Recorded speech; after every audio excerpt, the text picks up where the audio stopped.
There's a wild statistic about the United States. There are actually more guns owned by civilians than there are people living in the country. It's a fact that's completely woven into the nation's identity, and frankly, it often leaves the rest of the world scratching their heads. So today, we're going to pull on all the different threads, history, culture, politics, to really understand why. So what's really at the heart of this? Is this unique relationship with firearms all about a deep love of freedom? Is it a practical need for safety? Or is it something else entirely? To even begin to find the answer, we have to look at the very DNA of the nation, right back to when it was first conceived. So our journey starts not here in the present day, but way back, over 200 years ago, with the ideas that literally forged the United States. And this isn't just about a single law, it's about a revolutionary way of thinking that shaped the country from its very first day. Okay, try to picture this. It's the late 1700s. There's no national police force, no standing army you can call to protect your town. The survival of your community, of your family, it all depended on regular folks picking up a musket and forming a militia. This wasn't just a good idea, it was a fundamental part of being a citizen. And that duty was seen as so absolutely critical that in 1791, they wrote it directly into the new nation's Bill of Rights. This one sentence, the Second Amendment, has become one of the most powerful, most debated, and most fiercely defended phrases in all of American law. It's the legal bedrock for the country's entire gun culture. But here's the thing, it's not just about fending off immediate threats from outside. For millions and millions of Americans, this right is a bright red line. It's seen as the ultimate insurance policy, a final check on power, a safeguard against a government that could, one day, become tyrannical. It's power, held in the hands of the people. But the story of America's gun culture wasn't just written in law books and debated by politicians. Nope. It was also forged in the mud, the dust, and the danger of the expanding American frontier, a place that would come to define the nation's character. So now, imagine you're a settler in the 1800s. You are hundreds of miles from the nearest town. Law enforcement, that's just a concept, a distant dream. Real survival meant protecting your family from predators, defending your land from outlaws, and just navigating a world where you were your own security. In that world, a rifle wasn't some political statement, it was a tool, just as essential as an axe or a plow.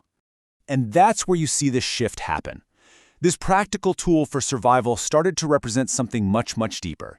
The gun became intertwined with this core American ideal, rugged individualism. The belief that you should be able to stand on your own 2 feet, rely on yourself, and protect what's yours. So, we've looked at the historical roots, but how do these ideas from way back in the 18th and 19th centuries actually play out now, in the 21st? Well, that brings us to the modern debate, where the idea of self-defense crashes right into politics with incredible intensity. The modern argument is actually pretty simple, and it's visceral. Think about it. You hear a window break in the middle of the night. Even in the best-case scenario, the police are minutes away. For a lot of gun owners, that's minutes too long.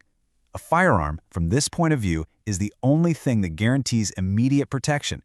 It makes them their own first responder.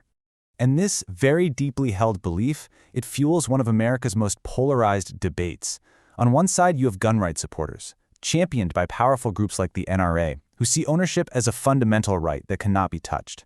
And on the other side, you have gun control advocates, who argue that for public safety in a modern world, you need common sense restrictions on firearms, a call that gets louder and louder after every tragic event. But this whole thing isn't just about law and politics. To really truly get America's relationship with guns, we have to look at the stories it tells itself, the incredibly powerful and persistent role that firearms play in its culture. I mean, think about it. From huge Hollywood blockbusters to the biggest video games, guns are everywhere. And they're often shown not just as weapons, but as symbols of power, of heroism, of the ability to get things done and take decisive action. This constant exposure, it absolutely shapes how a culture sees and understands the firearm. And this is nothing new at all. Just think of the classic American Western movie. That archetype of the gunslinger, the lone hero who brings justice with a quick draw, that was immortalized by actors like Clint Eastwood. It created this powerful, enduring cultural myth about the righteous man with a gun. So, when we circle all the way back and ask that first question, why does America have the gun culture it does? We find there's no single, simple answer. It's more like a complex tapestry woven from all these different threads. Constitutional law, the tough survival lessons of the frontier, modern beliefs about self-defense, and the massive influence of popular culture. And this really brings us to the heart of the modern American dilemma. For some, the gun is the ultimate symbol of freedom and personal security. For others, it's a symbol of violence and constant fear. The question that really hangs over the nation today is this: is the gun a tool that protects liberty, or is it a threat that undermines it? And the answer to that will truly define America's future.